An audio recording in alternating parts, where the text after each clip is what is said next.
And if you look at the complexity of all that, and all that fits into this one box, which is quite clever really. So today we're going to be talking about the Dabbsson DBS2300, which is my kind of backup, secondary, complete power supply for my van.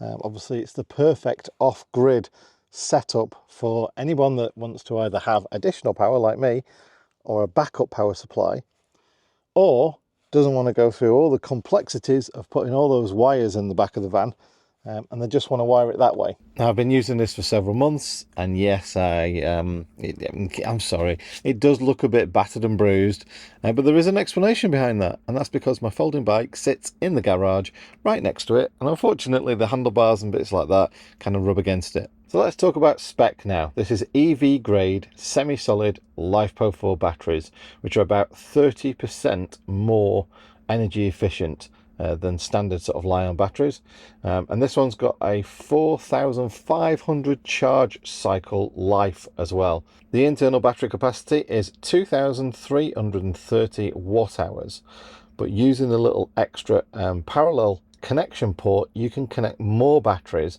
to a total capacity of 8,330 watt hours. The battery will charge up on AC at full power in around about 60 minutes, or from 800 watts, which is its maximum solar capacity, it'll fully charge in about 2.3 hours. It's got a pure sine wave inverter that is capable of a constant output of 2,200 watts with a surge output of 4,400 watts.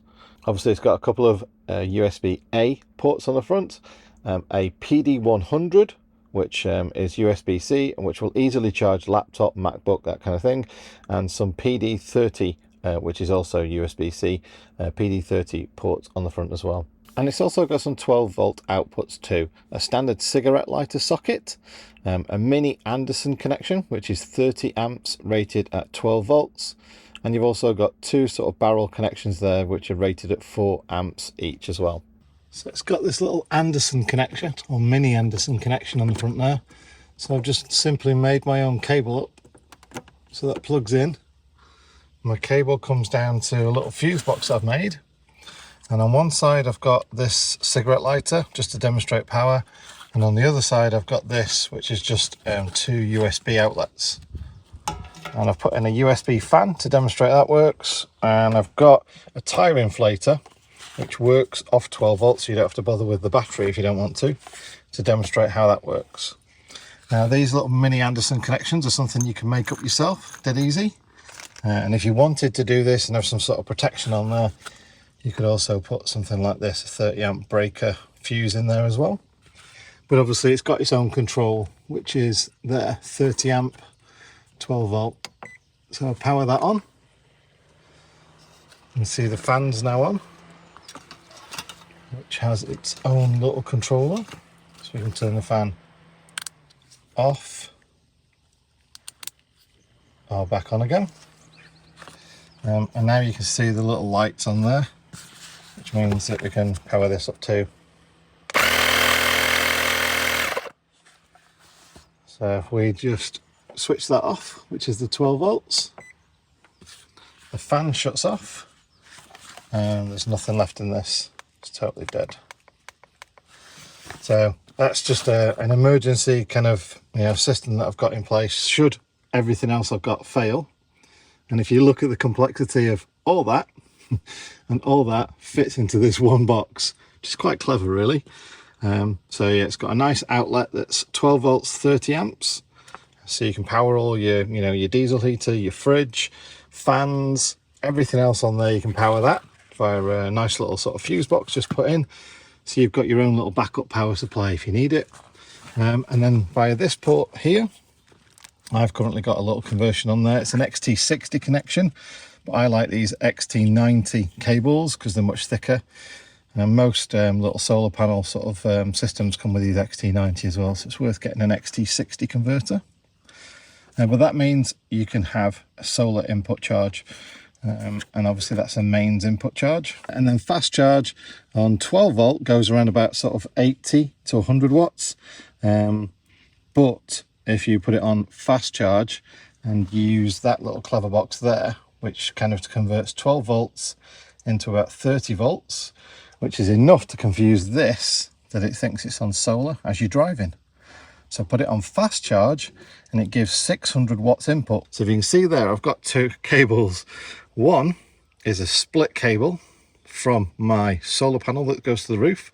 So my solar panel right now, cable comes down and then it kind of like goes into the Renogy, which charges all that. But then it comes out with an XT90 connection. And then the XT90, I have an option then of plugging it into solar, which turns this cable, it's just the other end of this cable. Or I can connect the XT90 into that 12 volt sort of DC B2B, whatever you want to call it. So right now we're actually on solar. So solar power comes in, this then charges that battery. Whatever is left of solar power is then using this connection to power this and solar charge that. So it's pretty cool anyway. But yeah, I do like the fact that the fans are very quiet unless it's on charge. So if I do want to charge it off a dedicated solar panel, then I can just put a dedicated solar panel out like that. Otherwise, like I say, I can just use the one that's on my roof and just reroute the cable by that little switch there. So this really could just power your van entirely. Like I say, everything in there works just flawlessly, and it does replace all that there. Fair enough, that battery is a slightly bigger capacity, but that inverter there, 2000 watt inverter, same as that, that's a 2300 watt inverter. And the Dabbsson DBS2300 also comes with, yep, you guessed it, an app. So you can either connect via Bluetooth or Wi-Fi. So connect the Dabbsson to your local Wi-Fi and you can connect to it anywhere then and monitor outputs. You can switch things on and off, monitor inputs, so you can see if it's charged or not, see how much solar charge you're getting, and just generally keep an eye on what's going on with the battery. So that is quite an improvement, because it does mean you can stow this away in your van somewhere and remotely just power things on and off via this nice little app. I've connected it up to 3 Dabbsson 210 watt folding solar panels, and they're connected in series. So in theory you should get 630 watts, but obviously it's quite late on in the day now. You can see from my shadow on the floor that the sun is kind of setting. So yeah, it's quite good that it's still getting almost 500 watts from this setup. But yeah, these panels are absolutely fantastic as well. Very durable, very well built and manufactured, quite lightweight, 210 watts. So just to put this into perspective, the Dabbsson is rated at 2300 watt hours of power.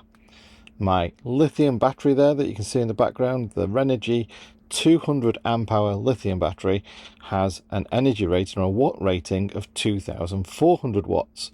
So that Dabbsson box there manages to fit in an AC charger and a DC charger, a solar charger, and a battery that's almost the same capacity, so almost 200 amp hour battery, as well as a 2400 watt inverter. Honestly, it's just amazing what that thing fits inside there. And like I say, for the price, you just can't try and replicate everything that fits in that box, especially with Bluetooth monitoring and everything else in there. I also like the price as well. Like I say, we got them from Andy, so £1,399, and you can't buy all that for £1,399. Yeah, I priced that up in a video, and you can basically, yeah, you can add £1,000 on top of that to buy all that. If you want to grab yours, there's a link in the video description down below, and use the code JohnGadget to get 10% off as well. So at checkout on the Amazon affiliate link that you're going to click down below, just use the code section and enter the code JohnGadget for 10% off. So yeah, absolute bargain. If you've got any questions, do ask them in the comment section down below, but hopefully I've answered all your questions. And yeah, if you want to know my personal opinion on it, well, like I say, we both run these in our van now. So thanks for watching my video today. If you've got any more questions, please ask in the comment section down below, and I'll do my best to answer them. And I'll see you in the next video. See you folks, bye.